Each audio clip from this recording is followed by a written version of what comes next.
Hello.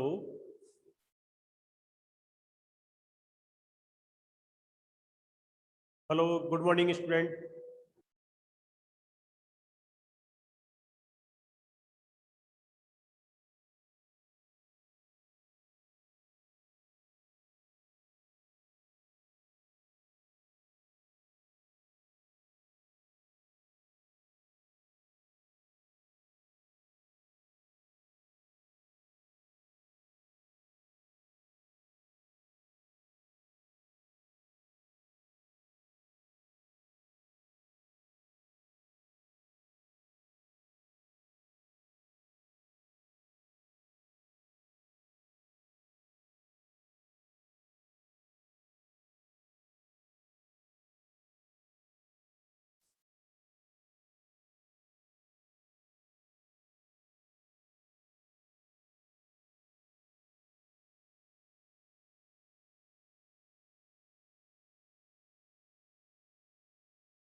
Hello, good morning.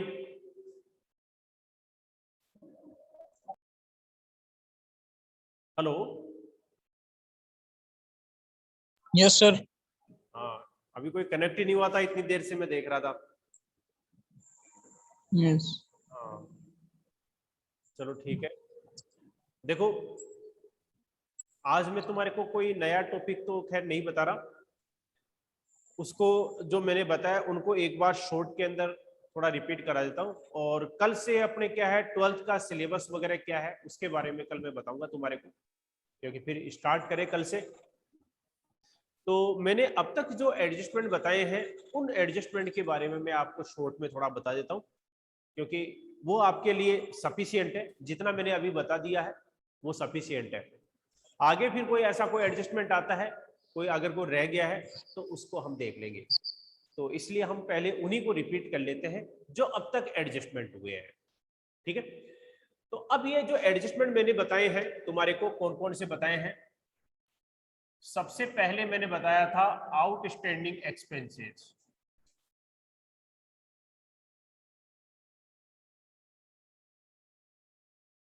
जिसको बोलते हैं हिंदी में अदत्त या बकाया बिल।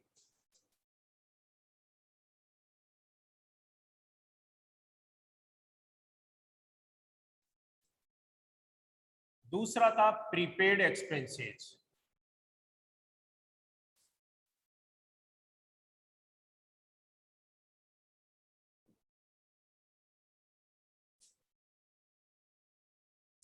जिसको बोलते हैं पूर्वदत्त, पूर्वदत्त या अग्रिम विवेक। एक बार मैं सही डाल लेता हूं ये।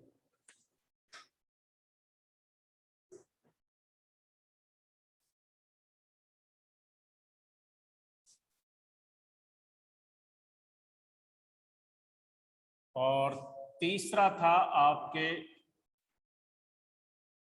एक्रूड इनकम, जिसको बोलते हैं उपार्जित या बकाया आय।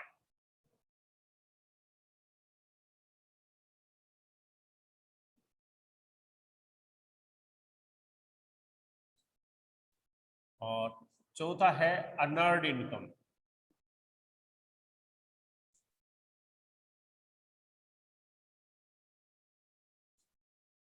इसको बोलते हैं अनुपार्जित या अग्रिम आय।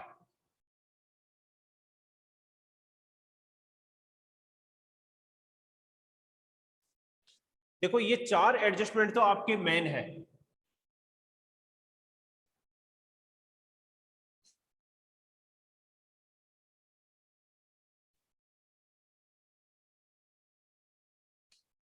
क्योंकि ये 4 एडजस्टमेंट ऐसे हैं जो आपके लगभग मैंने बताया था कि लगभग हर चैप्टर में 12th के कोर्स में हर चैप्टर में काम आएंगे, और इसके बारे में आपको 12th में कहीं समझाया नहीं जाएगा कि इनका मतलब क्या होता है, क्योंकि ये जो टॉपिक है आपके 11th का है और 11th में अपने रह गया था।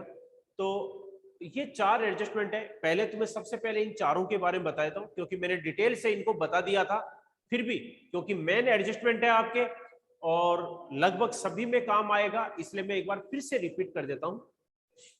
सबसे पहले दे रखा है आउटस्टैंडिंग एक्सपेंसेस, जिसको बोलते हैं अदत या बकाया व्यय।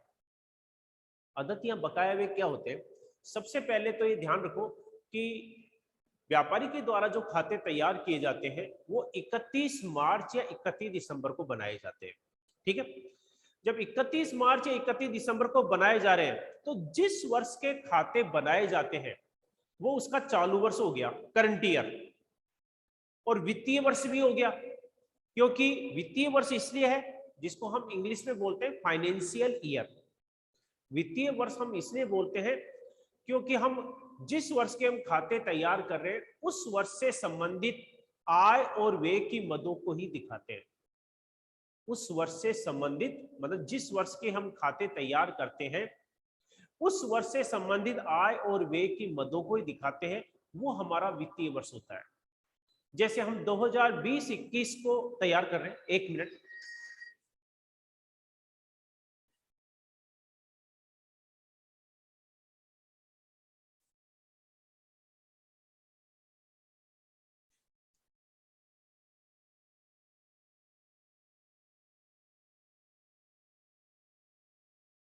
तो जिस वर्ष के हम खाते तैयार करते हैं वो हमारा वित्तीय वर्ष होता है, फाइनेंशियल ईयर होता है, और उस वित्तीय वर्ष में उस वर्ष से संबंधित आय और व्यय की मदों को ही हम दिखाते हैं, शामिल करते हैं, इसलिए वो हमारा फाइनेंशियल ईयर कहलाता है। और इस वर्ष के खाते तैयार कर रहे हैं तो हमारा चालू वर्ष यानी कि करंट ईयर भी है। जैसे 2020-21 के हम खाते तैयार कर रहे हैं तो 2020-21 हमारा चालू वर्ष है क्योंकि इस वर्ष के खाते तैयार कर रहे हैं, और यही हमारा वित्तीय वर्ष यानी कि फाइनेंशियल ईयर भी है। ठीक है, तो इसमें मैंने बताया कि जिस वर्ष से संबंधित जिस वर्ष के हम खाते तैयार करते हैं उस वर्ष से संबंधित आय और व्यय की मदों को ही हम शामिल करते हैं। आय है तो चाहे प्राप्त हुई हो चाहे नहीं हुई हो, ऐसे ही व्यय चाहे हमने भुगतान किया हो चाहे नहीं किया हो, उनको हम शामिल करते हैं। ठीक है, तो ये मैंने 4 एडजस्टमेंट बताए थे। सबसे पहले आउटस्टैंडिंग एक्सपेंसेस, जिसको अदत या बकाया व्यय कहते हैं, मतलब ऐसे खर्चे या ऐसे व्यय जो चालू वर्ष से संबंधित है। अभी मैंने बताया था कि जिस वर्ष के खाते तैयार करते हैं वो हमारा चालू वर्ष है, तो ऐसे व्यय चालू वर्ष से संबंधित हैं लेकिन वर्ष के अंत तक हमने उनका भुगतान नहीं किया है। जैसे 31 मार्च को खाते तैयार कर रहे हैं और इस वर्ष से संबंधित है वो खर्चे, लेकिन हमने 31 मार्च तक उनका भुगतान नहीं किया है, यानी कि चालू वर्ष के अंत तक या वित्तीय वर्ष के अंत तक हमने भुगतान नहीं किया है, तो वो अदत या बकाया व्यय कहलाते हैं। अच्छा, चूंकि मैंने बताया कि ऐसे व्यय चालू वर्ष से संबंधित है और हम उसका भुगतान अगले वर्ष में कर रहे हैं, तो वो खर्चे अगले वर्ष के थोड़े माने जाएंगे, क्योंकि चालू वर्ष से संबंधित है तो चालू वर्ष के ही माने जाएंगे। 2020-21 से संबंधित खर्चे हैं और उनका भुगतान हम 2021-22 में कर रहे हैं, तो वो खर्चा 2021-22 का नहीं माना जाएगा, 2020-21 का ही माना जाएगा। तो ऐसे कई बार ऐसे खर्चे होते हैं जिनका हम भुगतान नहीं कर पाते, बाद में करते हैं, बहुत सारे होते हैं। तो ऐसे खर्चों को जो चालू वर्ष से संबंधित है लेकिन हमने अभी तक भुगतान नहीं किया है, उसको संबंधित व्यय की मद में जोड़ करके दिखाया जाता है। संबंधित व्यय की मद में जिस खर्चे से संबंधित है उसी खर्चे में उसको जोड़ देंगे जितना बकाया है। ठीक है, सैलरी बकाया तो सैलरी में जोड़ देंगे, रेंट बकाया तो रेंट में जोड़ देंगे, और कोई खर्चे का है तो उसी खर्चे में जोड़ देंगे जितना बकाया रह गया है, चालू वर्ष से संबंधित है और हमने उसका भुगतान नहीं किया है। जैसे बनता है 12,000, हमने 8,000 का भुगतान तो कर दिया और 4,000 रुपए अभी भी बाकी है, तो 4,000 रुपए जो बाकी है उसको आउटस्टैंडिंग एक्सपेंसेस के नाम से उसी खर्चे में जोड़ देंगे जिस खर्चे से वो रिलेटेड है या संबंधित है। ठीक। तो संबंधित खर्चे में तो हम उसको जोड़ देंगे और बैलेंस शीट में इसको दिखाते हैं लायबिलिटीज पक्ष में। बैलेंस शीट में कहां दिखाते हैं? लायबिलिटीज पक्ष में। कौन सी राशि? जितनी बकाया है। जैसे मैंने बताया कि टोटल खर्चा 12,000 बनता है पूरे वर्ष का, हम 8,000 रुपए का भुगतान कर चुके थे, 4,000 रुपए अभी बाकी है। तो 8,000 रुपए जितना भुगतान कर चुके हैं वो तो हमने दिखाई दिया था, उसमें 4,000 रुपए जोड़ देंगे क्योंकि टोटल 12,000 बनता है, और 4,000 रुपए जो बकाया है फिर उसको बैलेंस शीट के लायबिलिटी साइड में दिखा देंगे। और किस नाम से दिखा देंगे? आउटस्टैंडिंग एक्सपेंसेस के नाम से। ठीक है, ये तो हो गया आउटस्टैंडिंग एक्सपेंसेस। दूसरा है आपके प्रीपेड एक्सपेंसेस, पूर्व दत्त या अग्रिम व्यय। पूर्व दत्त या अग्रिम व्यय ऐसे खर्चे जो चालू वर्ष से संबंधित नहीं है। मैंने पहचान पहले बता दी कि जिस वर्ष के हम खाते तैयार करते हैं वो हमारा चालू वर्ष है, करंट ईयर है। तो ऐसे वे जो चालू वर्ष से संबंधित नहीं है, वो अगले वर्ष से संबंधित है तो अगले वर्ष का खर्चा, लेकिन भुगतान हमने चालू वर्ष में ही कर दिया है। तो ऐसे वे क्या कहलाते हैं? अग्रिम वे। एडवांस में पेमेंट कर दिया। कई बार हमारे को क्या है, कई खर्चे ऐसे होते हैं जिनका एडवांस में हमारे को पेमेंट करना पड़ता है। खर्चा बाद का है, 2 महीने बाद का, 3 महीने बाद का, लेकिन भुगतान अभी कर रहे हैं।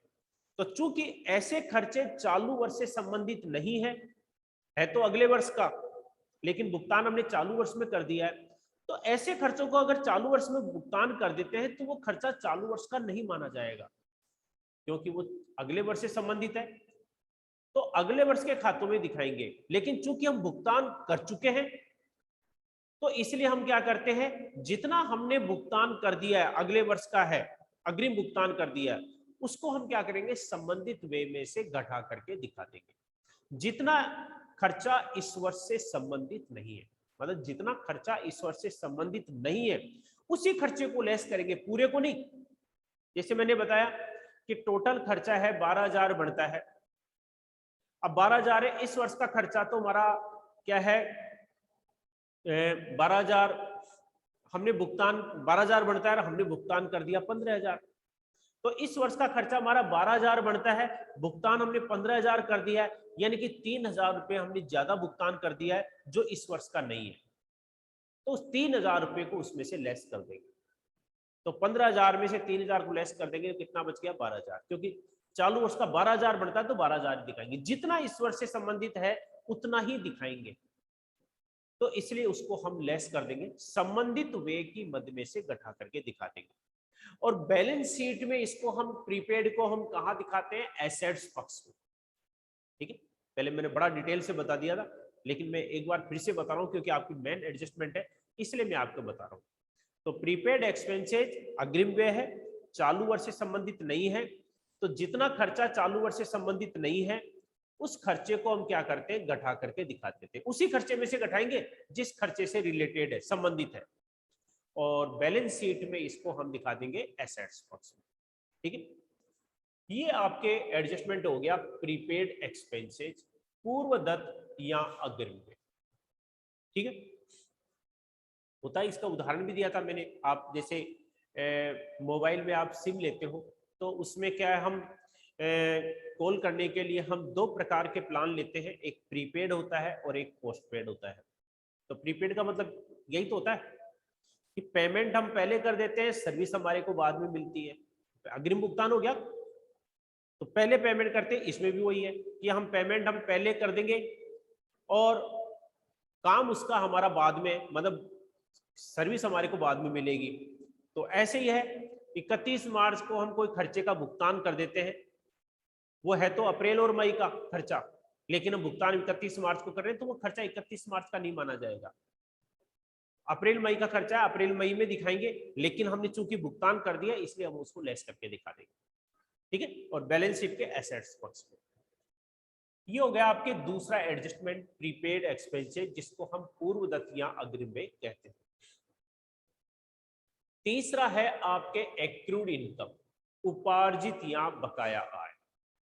देखो ये ऊपर के जो 2 मदे हैं, प्रीपेड एक्सपेंसेस लिखा हुआ है तो ये दोनों खर्चे की मदे हैं, खर्चा बकाया है तो आउटस्टैंडिंग एक्सपेंसेस, खर्चा हमने अग्रिम भुगतान कर दिया तो प्रीपेड एक्सपेंसेस। ऐसे ही ये दोनों मदें हैं, ये इनकम की है। एक्रूड इनकम, उपार्जित या बकाया आय। बकाया खर्चा होता है तो आउटस्टैंडिंग कहलाता है, और बकाया आय होती है तो उसको बोलते हैं एक्रूड इनकम, उपार्जित आय।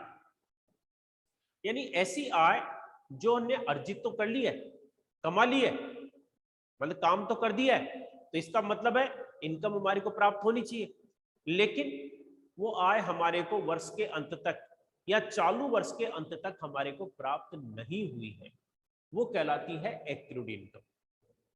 ठीक है, कई इनकम ऐसी होती है कि जो हमारे को क्या है, एक निश्चित समय पर प्राप्त होती है, और हमने इन्वेस्टमेंट ऐसे किया है, जैसे हमने किसी कंपनी के शेयर खरीद रखे हैं, शेयर्स पर कंपनी हमारे को लाभांश देती है। अब हमने जो शेयर है वो 1 जनवरी को खरीदे, खाते में 31 मार्च को बना रहे हैं, तो इस वर्ष के खातों में हम 3 महीने का लाभांश शामिल करेंगे, लेकिन कंपनी ने नियम बना रखा है कि वो 6 महीने का लाभांश एक साथ देती है, तो हमारे को क्या है, जून में प्राप्त होगा। अब जून में प्राप्त होगा तो इस वर्ष के 3 महीने, अगले वर्ष के 3 महीने, तो वो 3 महीने अगले वर्ष के, वो तो अगले वर्ष में आ जाएगा, लेकिन 3 महीने का वो भी तो हमारे को अगले वर्ष ही प्राप्त हो रहा है। तो जितना इस वर्ष से संबंधित है, यानी कि चालू वर्ष से संबंधित है, लेकिन हमारे को वो आय प्राप्त नहीं हुई है, वो उपार्जित या बकाया आय कहलाती है, एक्रूड इनकम कहलाती है। उसको हम संबंधित आय में जोड़ करके दिखा देते हैं, जिस इनकम से रिलेटेड है। ब्याज की राशि से संबंधित है तो इंटरेस्ट में जोड़ देंगे। डिविडेंड, लाभांश, लाभांश को हम इंग्लिश में क्या बोलते हैं, डिविडेंड, तो लाभांश से संबंधित है तो लाभांश में जोड़ देंगे, और कोई इनकम से संबंधित है उसमें जोड़ देंगे। बस ये ध्यान रखना है, जिस इनकम से रिलेटेड है, संबंधित है, उसी इनकम में हम उसको जोड़ करके दिखाएंगे। ठीक है, और बैलेंस शीट में इसको कहां दिखाएंगे, एसेट्स पक्ष में। एक्रूड जो इनकम होती है उसको बैलेंस शीट के एसेट्स पक्ष में दिखाएंगे। उतनी राशि जितनी बकाया है, पूरी राशि नहीं, जितनी इस वर्ष से संबंधित है और प्राप्त नहीं हुई है, केवल उसी आय को ही दिखाएंगे, पूरी आय को नहीं। ठीक है, ये आपके तीसरा एडजस्टमेंट है, एक्रूड इनकम, उपार्जित या बकाया आय। ठीक है, अब देखो आपके चौथा नंबर का दे रखा है आपके अनअर्न्ड इनकम, अनुपार्जित या अग्रिम आय। अनुपार्जित यानी कि बिना कमाई हुई, अग्रिम यानी कि एडवांस में, ऐसी आय जो हमने कमाई नहीं है, चालू वर्ष से संबंधित नहीं है, लेकिन प्राप्त हमारे को इसमें हो गई है। मतलब ऐसी आय होती तो अगले वर्ष से संबंधित है, लेकिन प्राप्त हमारे को चालू वर्ष में हो गई है।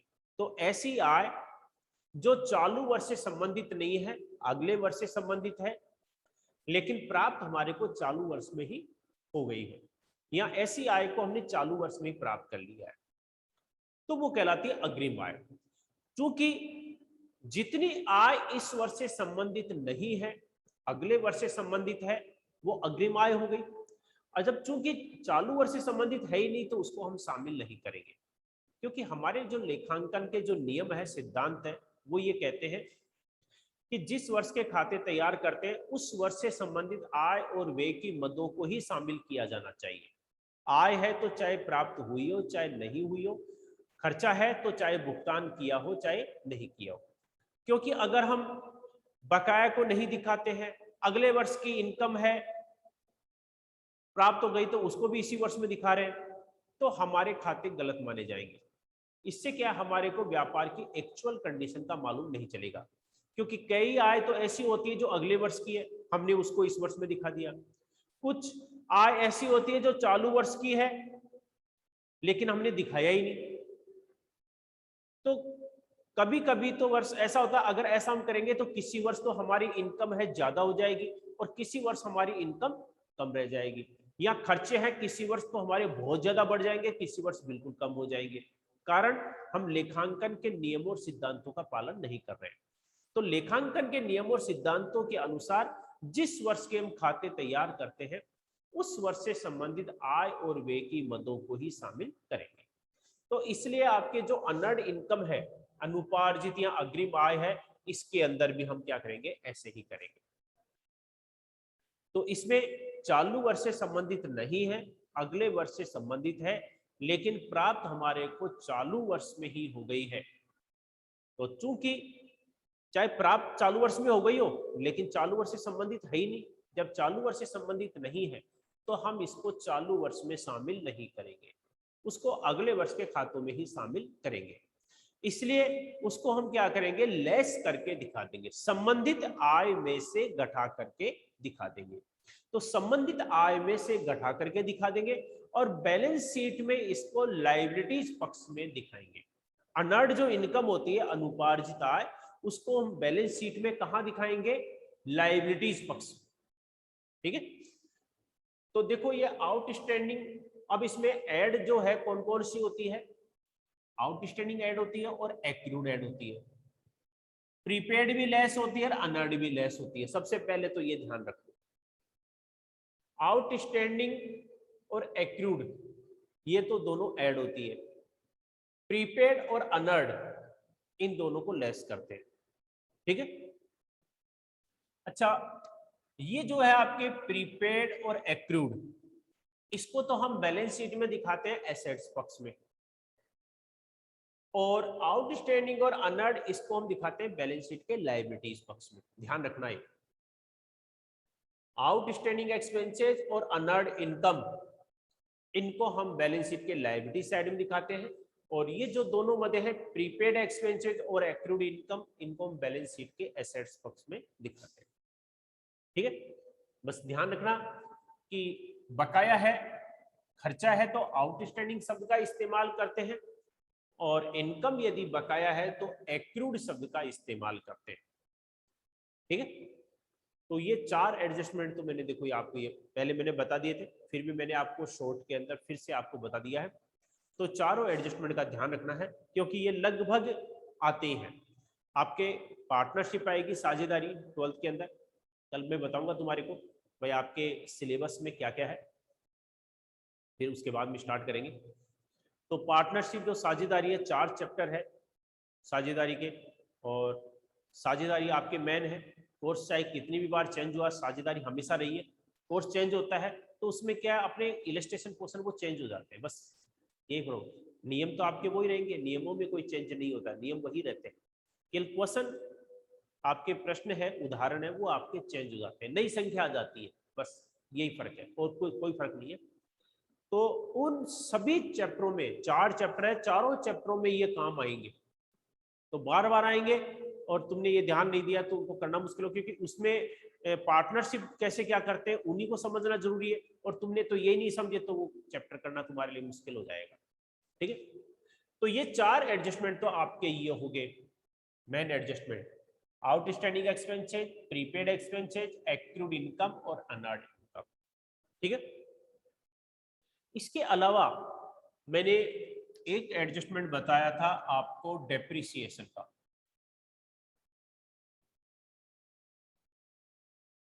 डेप्रिसिएशन मूल्यह्रास,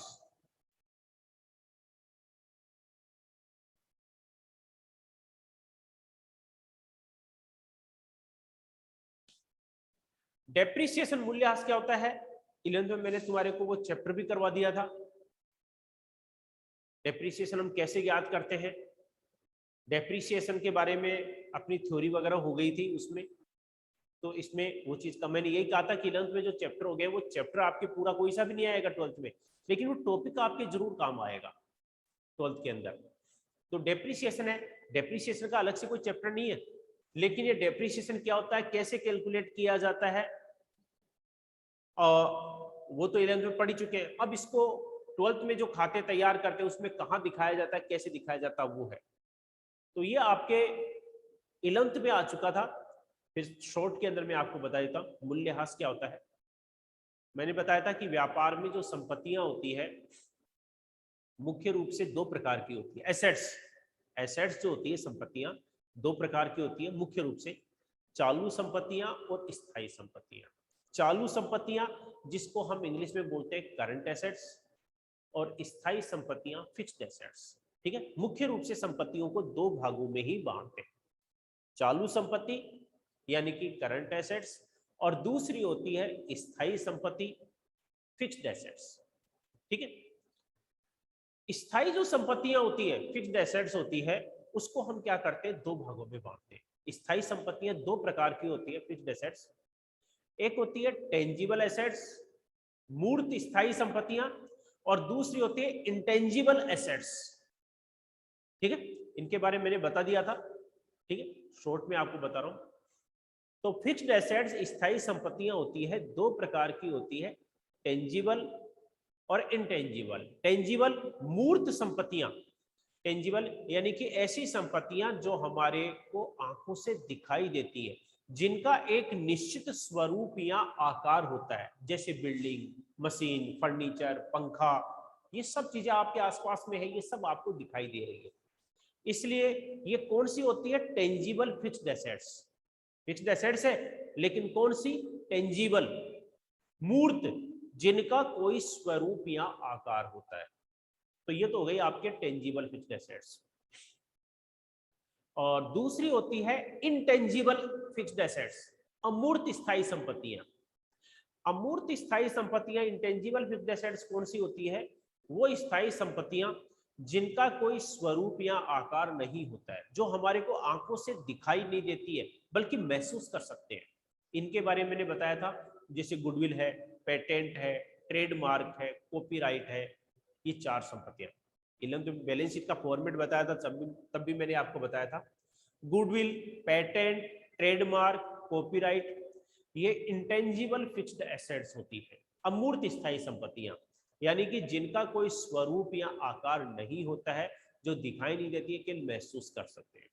चारों क्या होती है मैंने आपको बता दिया था। गुडविल व्यापार की प्रसिद्धि, ख्याति। पेटेंट एकस्व, कई बार होता है कई व्यापारिक रजिस्ट्रेशन करवा लेती है किसी विशेष फॉर्मूले का इजाद करके, ताकि दूसरी कोई कंपनी या व्यापारिक संस्था उस फॉर्मूले का इस्तेमाल नहीं कर सके, उससे हम पैसा कमाते हैं, लाभ कमाते हैं, तो वो भी हमारी संपत्ति मानी जाती है। कॉपीराइट, कॉपीराइट में भी क्या है, पुस्तकें वगैरह कई चीजें ऐसी होती है जिन ताकि लेखन सामग्री में दूसरा हमारे नाम का इस्तेमाल नहीं कर सके, तो हम उसका रजिस्ट्रेशन करा लेते हैं, वो कॉपीराइट होता है, और उससे हम पैसा कमाते हैं। तो इसलिए कॉपीराइट भी एक संपत्ति मानी जाती है, लेकिन वो दिखाई नहीं देती है कि कॉपीराइट कैसी होती है।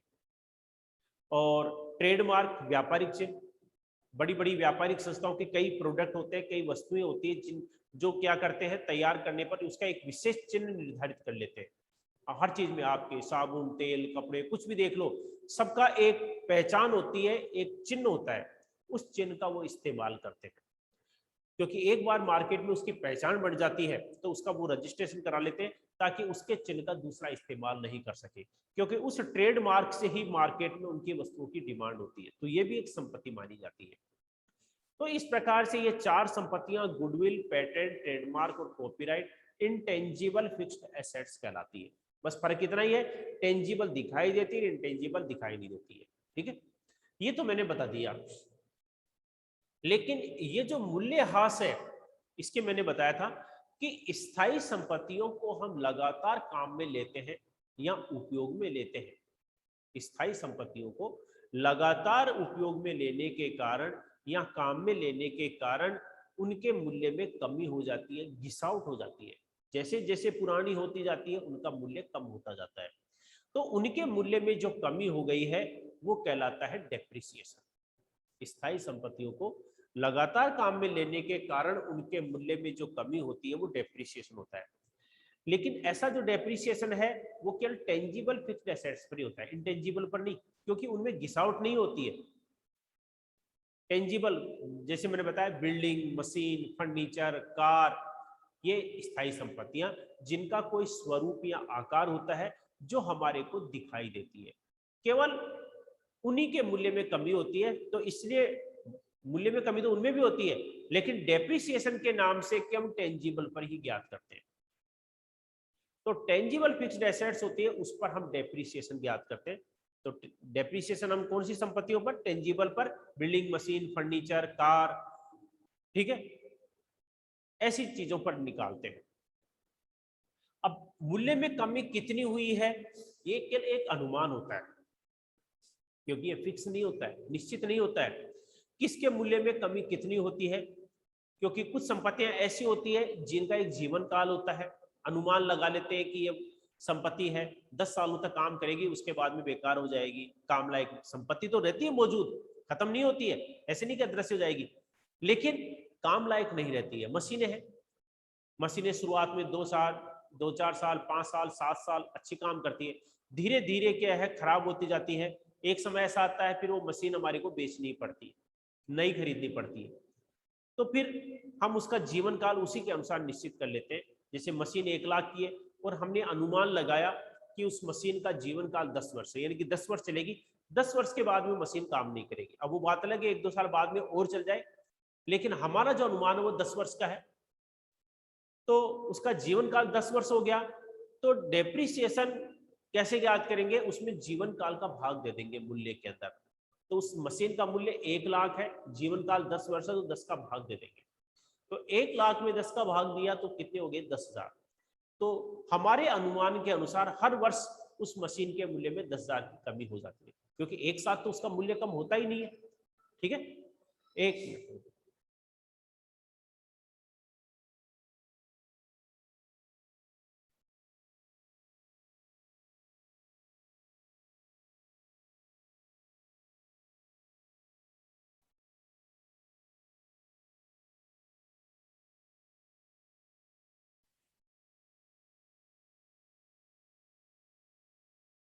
तो इसलिए क्या है, जीवन काल का यही है कि एक अनुमान होता है, और वैसे भी क्या है कोई भी डेप्रिसिएशन होता है वो एक साथ नहीं होता है, धीरे धीरे कम होता है।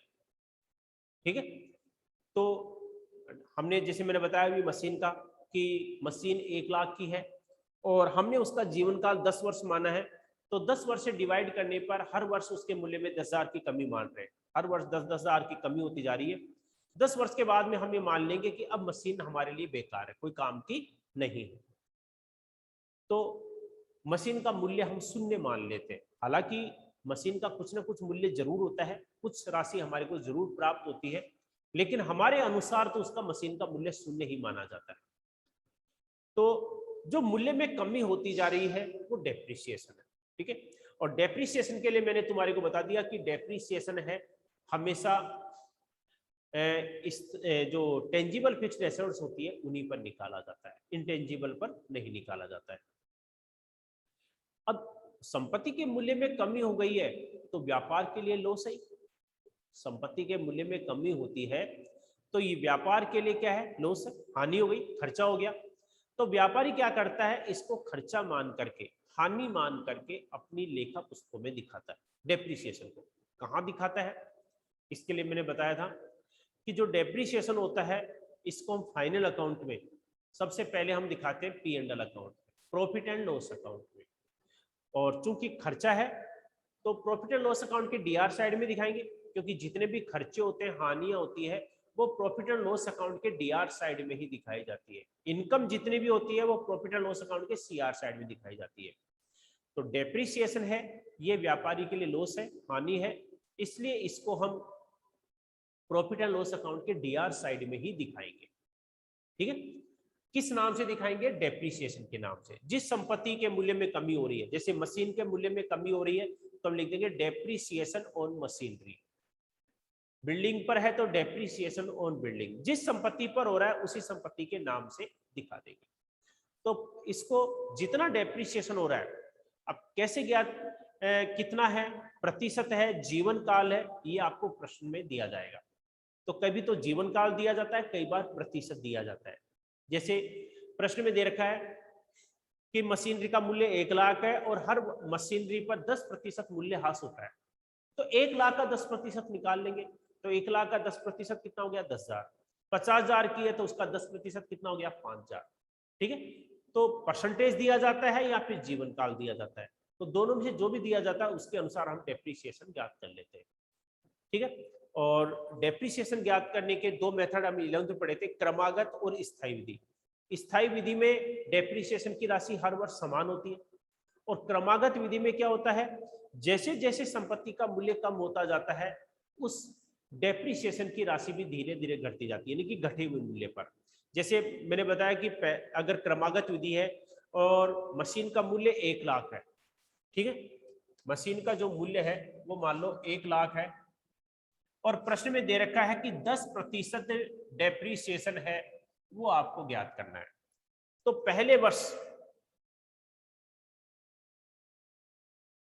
वर्ष हमारा जो डेप्रिसिएशन है 1 लाख का 10%, 10,000 हुआ, तो 10,000 हमने ज्ञात कर लिया। वर्ष के अंत में हम ये भी ज्ञात कर लेंगे कि अब मशीन का मूल्य कितना बचा, क्योंकि ये तो ज्ञात करना जरूरी है कि मशीन का मूल्य कितना रह गया है। तो 1 लाख में से हम क्या करेंगे, ये 10,000 रुपए लेस करके दिखा देंगे। तो मशीन का मूल्य कितना बचा, 90,000। तो पहले वर्ष के अंत में चूंकि 10,000 रुपए मूल्य कम हो गया, तो मशीन का मूल्य 90,000 बचा। क्रमागत विधि है। अब दूसरे वर्ष हम 10% डेप्रिसिएशन ज्ञात करेंगे, तो कौन से मूल्य पर ज्ञात करेंगे, 90,000 पर, 1 लाख पर नहीं।